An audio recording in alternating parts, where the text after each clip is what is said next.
I swear to God, the day LinkedIn makes it easy to go live and manage the stream, oh my goodness, is it ever going to be a beautiful day? Oh, there we go. Okay, I think we got it. How are you, everybody? Welcome to another episode of the Visto Show. It is Friday, the same day we always do it. Well, usually do it. Friday, November the 8th, 2024, especially for those of you who might be tuning in after the fact and watching us on YouTube. Thanks, everybody, for your support. Another very interesting week. Now, for the last year, Canadian immigration has made things very interesting, with plenty to talk about, plenty of changes, plenty of updates, etc., etc. Probably the most interesting thing in the last week is how things in the US are actually going to be affecting Canadian immigration, right? Because obviously we had a big election this previous week. Our neighbors to the south have re-elected Mr. Donald Trump, the 47th, I think, 47th American president. So anyways, as you can see on the screen on the left, we have a decent amount to talk about, and going to go through, number one, the recent election, and maybe more importantly, how it is affecting, or how it might affect Canadian immigration, right? Because obviously it's still a little bit too early to tell. We're going to do a quick check-in on the levels plan. So in case you missed it, the previous episode of the Visto Show, I did do a special episode when the government released the levels plan, which was a little bit early. So I'm not going to do a full deep dive on the levels plan. We'll talk about it really quickly. We'll look at it in the lens of the recent election, and then we'll do a quick express entry update as per usual before talking a little bit about some new technology that we have on the humanitarian compassionate side, and then we'll kind of head out from there based on where things are going or if there's any questions or anything like that. So, without further ado, let us jump in, and I want to start with the recent election, right? Now, this is big. Obviously, any U.S. election is pretty important in Canada, but the fact that Trump won maybe has an even bigger effect, right? Because we know some of his pretty strong stances, right, on immigration. And so what I wanted to do is I was trying to find, this was like a pretty good article I found from Time, and I'll link it in the chat as well in case you want to follow along. Darren says, "Hi Josh, great to see you." Hey Darren, how you doing? Thanks for tuning in. And by all means, if you're with us live on LinkedIn, please feel free, drop a comment, say hello. If you have any questions, any thoughts, please do not hesitate. But the reason why I picked this article from Time is because it did a really good job of summarizing some of the key things that we might see. Right? Now, of course, we don't know what's coming 100%. Trump has hinted at things. He's said things.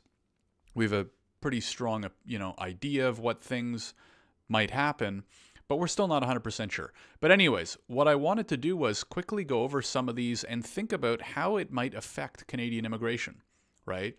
So number one, we see mass deportations. Trump made plans for mass deportations of undocumented immigrants. Now, the question here is, where are these folks going to go, right? To remove an estimated 11 million people who are in the country without authorization. Now, I don't know exactly how the process works. Like, how does the deportation process work in the U.S.? Do they, because one thing we always have to keep in mind up north is we're one of only two neighbors with the U.S., right? They have Mexico to the south, obviously, and they have Canada to the north. So anytime you see stuff and language like this, we start thinking, well, how many of these people are going to proactively maybe do it on their own? And by that I mean leave the U.S. on their own, fleeing to maybe legally or illegally Canada or Mexico. Now, I've already been seeing and hearing in the news and just from immigration colleagues that the Canadian borders are already busier than ever, right? The election results were, 2 days ago on Wednesday, I think. The Canadian borders are already busier than they've ever been, right? So I feel like this is probably a when, but if Trump is as harsh as he says he will be on deporting illegal immigrants from the US, what does that mean for Canada? What does it mean for our border? What does it mean for our refugee and asylum claims that are already kind of backlogged? I don't know. It's probably not a great thing. It's probably not a great thing, but we're going to have to kind of see how it plays out. Using the military for immigration, this is a little bit less important for us, right? Just kind of talking about how they plan on actually implementing some of these things that we're talking about. Workplace raids. The second Trump administration plans to expand workplace raids as a method of identifying and apprehending undocumented immigrants. The strategy aims to increase the visibility and enforcement of immigration laws in everyday setting, targeting industries that frequently employ unauthorized workers. So one thing, I mean, this is something that we talked about the first time Trump was in office. It's something that's probably going to be talked about now. Well, I'm talking about it right now. Is on the business side, what are companies going to think of this, right? Because it seems like he's going to get a lot harder on immigration in general. But what do you do if you're a business owner? Maybe working in certain industries is different from others, but you're a business owner concerned about what could happen if they get more strict with their compliance requirements and stuff like that for U.S. businesses. That could doubly be said for companies that may already have offices in Canada. So if you have offices in the U.S. and Canada, does this mean you might be moving more people to Canadian offices? Does it mean that you might hire more in your Canadian offices as compared to the U.S. offices?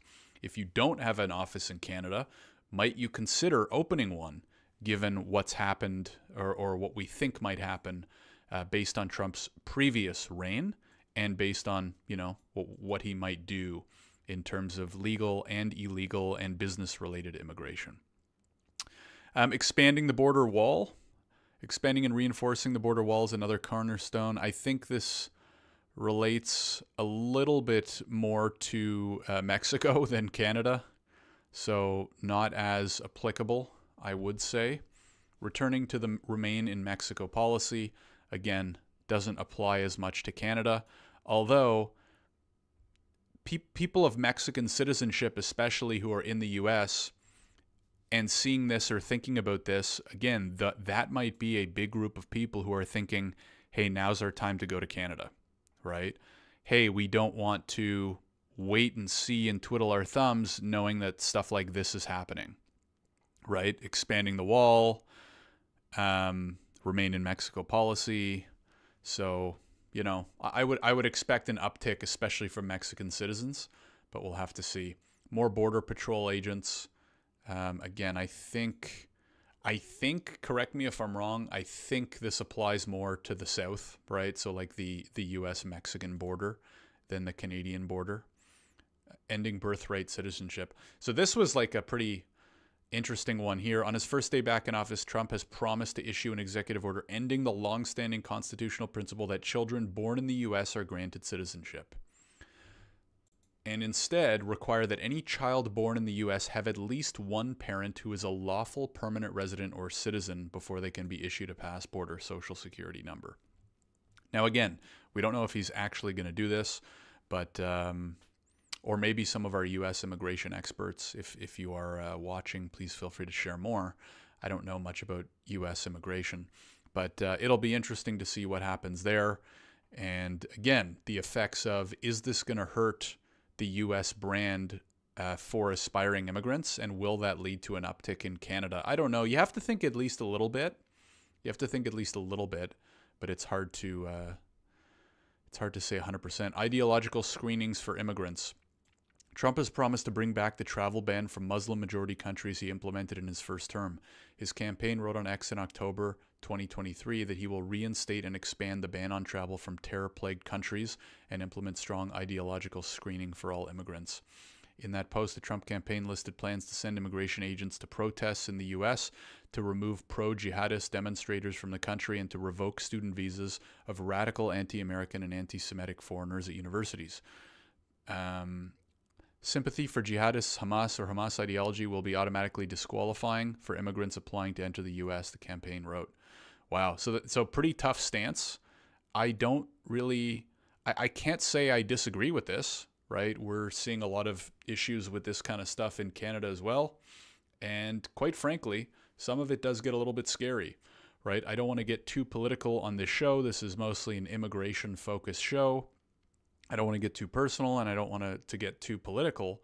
But some of the stuff that we're seeing on the streets and at, in universities, in Canada and in the US is quite frankly getting a little bit scary.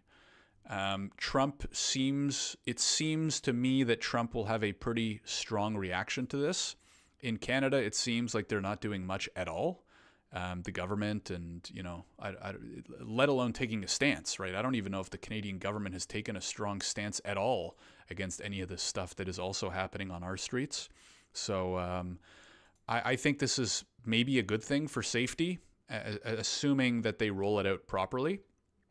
And we'll have to see what other governments do, right? Because the other thing to think about here is not only will this obviously affect people in America, it will affect people in Mexico and Canada as well. And how will it affect governments and what they decide to do? And, do they follow suit and stuff like that? So anyways, again, we're going to have to wait and see. It is still very, very early. But there is no doubt that a lot of the things that he's talked about and potentially promised are going to have major effects on Canada, on immigration, especially, it seems, programs related to refugees and asylum. And, as I said, the borders here are already getting busier a day or two after the election. So we'll have to keep an eye out, and hopefully we'll have more information, numbers, and details in the future that I'll be able to share. So that being said, let's move on to item number 2. And I'm just going to quickly kind of highlight the levels plan after I take a quick segue sip here, of course. This was released October 24th, so it was released after my last Visto show, but I had a special live Visto show where I went through the whole thing, right? Again, I'm not going to read every word here. Interestingly, let me throw this link in the comments as well. Number 1, for the first time ever, we had a temporary resident immigration levels plan here. So you can see especially the International Mobility Program taking a huge, huge hit, going from in 2025, 285,000 down, cut by more than half in 2026, and then coming back up a little bit in 2027. Now, listen, will this plan survive another year given the election coming up? Who knows? Yeah, pretty crazy to see. And then obviously further cuts on the student side, right? So 305,000, and then they're holding it constant at 305,000 for the next couple of years.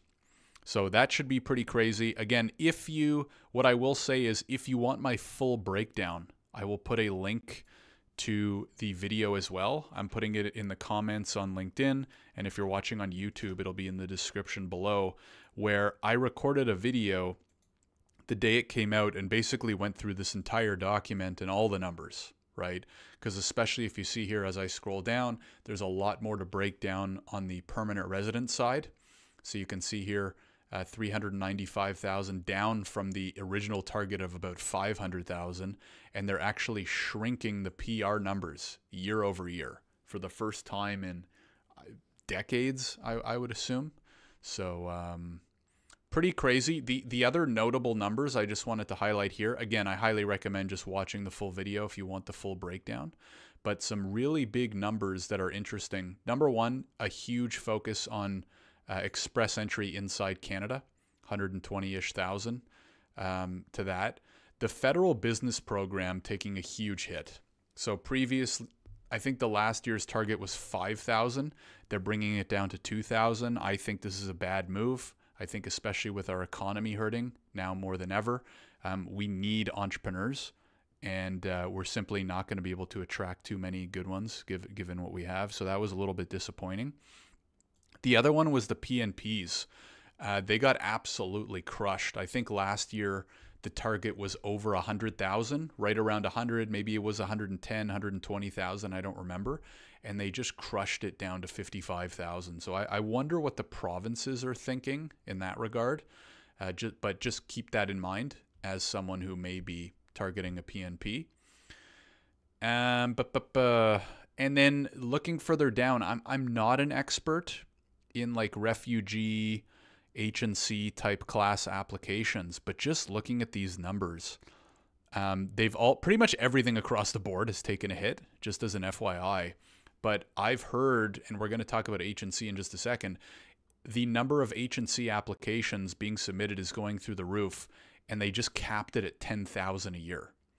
Refugees, the cap this year is 58,000. Maybe let me look IRCC levels plan 2024. Let me show you these numbers. Now this is what I did in the video, right? You can see here I actually brought up the numbers and compared different years, but I just want to show you really quickly. This is from 2024. So again, PNPs, yeah, 110,000, now down to 55. Family class, 114,000, down to 94. And then we have refugees from 76,000 down to 58. Now again, keep in mind, refugee applications are already through the roof. And based on what's happening in the US, I would imagine we're only going to have more and more refugees and more asylum claims. But the quota's way down. And then you can see last but not least, okay, H&C was 13,750 down to 10,000. So pretty much everything got the axe taken to it in varying degrees. And it's going to be a lot harder to get PR in Canada over the next year or two, although we'll see what happens after the election. Okay, let's keep cruising along. I kind of wanted a slightly shorter and more efficient Visto show today because we have a hectic afternoon, but I do want to do a quick Express Entry update, our favorite program. And what you'll see here, I'll put the link in the comments, of course. What you'll see here is the most recent draws. We have not had one in, we're actually due any day now. The last draw on the 23rd. So you can see here, as per usual, they've been doing kind of batches of like 2 or 3 draws at a time. So the last batch between October 21st and October 23rd, they did, as usual, a PNP draw, 648 people, a CEC draw. This one's smaller-ish than normal at 400. And then they did a trades draw, which I don't think they've done in a while, inviting 1,800 people to apply. If I scroll down, yeah, the last trades draw they did in July. So first one in a while. Not a bad thing in my opinion. I mean, apparently we need a lot of tradespeople, so we should probably be making use of this industry-specific draw. What was a little bit surprising is that the CEC draws are getting smaller. So they only invited 400 people. You'll see here, beginning of October, they only invited 500 people. Whereas before that, they were doing huge draws, right? 4,000 for CEC, 3,300 for CEC, 3,200, so 5,000. So my best guess here, and this is just a guess, if you have any thoughts, please feel free to share them, is I think it's just that time of the year where, number one, we're getting to the end of the year. So IRCC is getting closer to those targets, which means they don't need to invite as many people because they're closer and closer to their targets. And number two, as we've seen, the entire shift around immigration that's happened in the last year where, you know, people are more anti-immigration than ever. The Liberal government is following suit and taking that to heart and, you know, maybe adjusting. Well, they already have adjusted the numbers accordingly, right? We just looked at them. So maybe quieter for the last month or two of 2024, given the size of these draws, but we will have to keep an eye out and see how it goes over time. So lastly, but not leastly, what I wanted to talk about, and this relates to what I spoke about earlier with PR, hold on a second here, is the H&C application. So humanitarian compassionate PR application is becoming more popular than ever, at least partially because, number one, there are more temporary residents in Canada than ever, and number two, they've made it harder to get permanent residents, right? So what do people do when they have no other options? They don't have a high enough express entry score. They can't qualify for anything else. SUVs capped. PNPs are tough. is they look for whatever else they can, right? Now, don't get me wrong. There are plenty of genuine, legitimate H&C applicants out there. But from what I'm hearing, there are also a lot of non-genuine H&C applicants out there. So anyways, what we did on the tech side is, as many of you know, Visto is an immigration tech platform. So we've built a platform that Canadian immigration law firms all across Canada use to prepare applications faster than ever. And what we did about a week ago is we added in an H&C automated workflow. So you can see here, one of the things we do really well is we automate specific applications for you, right? So out of the box, the forms are done, one-click filling, document checklists are pre-built, all that kind of stuff. So what that does is it helps firms work with their clients to prep and manage these applications really efficiently. Because of the uptick in H&C, we have recently added the H&C fully built-out workflow to Visto. So if you are working at an immigration law firm or you have your own and you're doing a lot of H&C applications, I highly recommend checking it out. It will make it easier than ever to prepare and file and fill out H&C applications, along with all these other applications that we already support as well. So you can see here there's a little bit more information in this LinkedIn post that I shared last week. I will put it in the comments, or if you're watching on YouTube, it'll be in the description, and you can learn a little bit more to see if it might be a good fit for you. So, the last thing I want to mention is I've had a couple really good episodes recently, and I have one more coming as well for the Canadian Immigration Pros podcast. So if you haven't, if you do like this content especially, you like keeping up with Canadian immigration, and you like listening to my soothing, smooth jazz voice, then definitely check out the Canadian Immigration Pros podcast. You can watch it on YouTube, or you can listen on your favorite podcast platform. And I've had some really good guests recently. So about a week and a half ago, we had an episode go live with Zainab talking about business pathways and policy in general over the last really decade or two. I also had Noman Hamid on. We talked about the recent ICT changes and how that affects entrepreneurs. You can see here about a month ago, we did a deep dive into the Alberta PNP, a whole bunch of really cool topics here. Spousal sponsorship appeals, AIP, almost every topic you can think about. I've had some really great expert guests on to discuss on the Canadian Immigration Pros podcast. So definitely check that out as well. So that is it for me. Thank you everybody for tuning in. If you watched or are watching on LinkedIn, really appreciate it if you can give us a thumbs up. It helps with that algo. If you have any questions, comments, feel free to leave them. If you're watching on YouTube, thank you very much. A like and subscribe really helps the channel, and so that you don't miss the next Visto show, because I go live every second Friday at 12 p.m. Eastern Toronto time. So make sure you're following me on LinkedIn. I usually post about it the day before with the event. So you can click on attend and get notifications as soon as I go live, and all of that fun stuff. So that is it for me. Thank you again, everybody, for tuning in. Have a great rest of your day, a great weekend ahead, and I will see you in the next one. Take care, everybody.